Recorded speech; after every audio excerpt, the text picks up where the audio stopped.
Hey, real quick, I know all of you might not be here to watch a very long video. You might just want to grab the links and go take the strategy and play. I understand that. You can find all the links in the description for the different types of strategies. Just take them there and go. And without further to say, enjoy the video. Whoa, whoa, whoa, whoa, whoa, whoa, whoa, whoa, whoa. Is that guy really doing another City Squares video?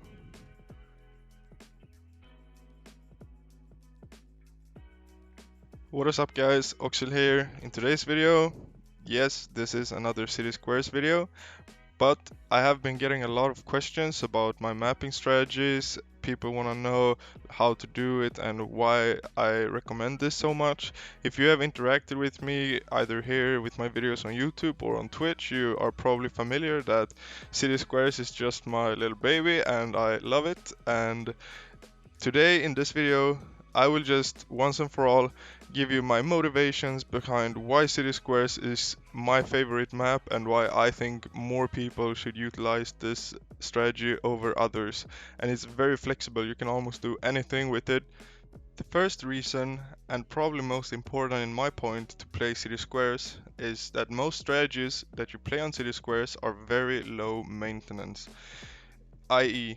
you just basically have to roll the maps. They're very easy to roll. You just go for anything that you can play. You can corrupt them if you want, you don't have to.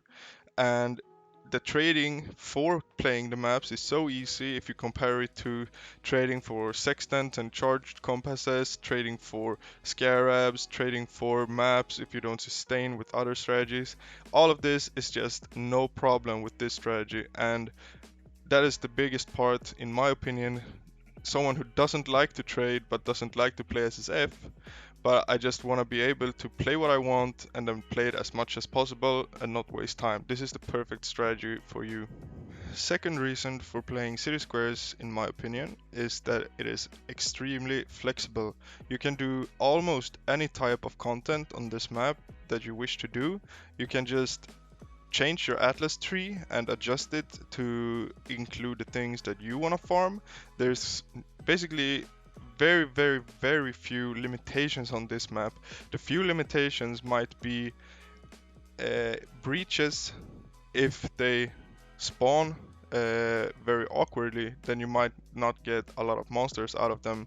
And then we have the delirium, because the layout from the delirium mirror is very bad, and that makes it so that uh, you might not get a full clear of the map with the delirium effect. But in Sentinel, we are including delirium just to get the big pack size in there if you get the mirror, which you do get a lot now that you can block mechanics. And getting delirium mirrors in your maps makes it so easy to cap out your sentinels, especially the blue one, which you can struggle with in these types of Alk and Go strategies otherwise. But these sentinel pops get so massive, which you will see some of them in this footage in the background. Sure, all of this sounds nice, but it doesn't really tell us why City Squares is good for playing. It might be comfortable, flexible, all of this, but why is it good or better than most other strategies? Again, in my opinion. And this is very easily answered for me because I did a lot of playtesting on this, comparing it to other maps as well. You can just check my videos out. But essentially, it's a very short map, which is very profitable now if you're playing an average to fast mapping build, because Eldritch invitations are very expensive and you will be making a lot of money off of those. Also, since it's a short map, we're clearing a lot of maps per hour, which also allows us to get a lot of sentinel pops per hour, or activations of our sentinels, if you might want to say so. And since sentinel is so busted for making currency, the more sentinel pops you get per hour, the more loot and money you are going to get.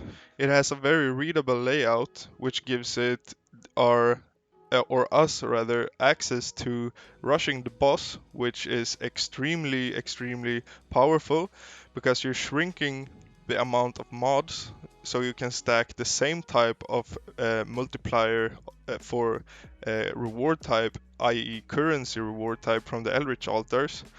And by restricting that loot or mod pool, you're essentially giving yourself a more multiplier, if you want to say so in PoE terms, for getting rewards to those types that you are choosing. So you get exponentially more for each altar you get because your chances are bigger, blah blah blah.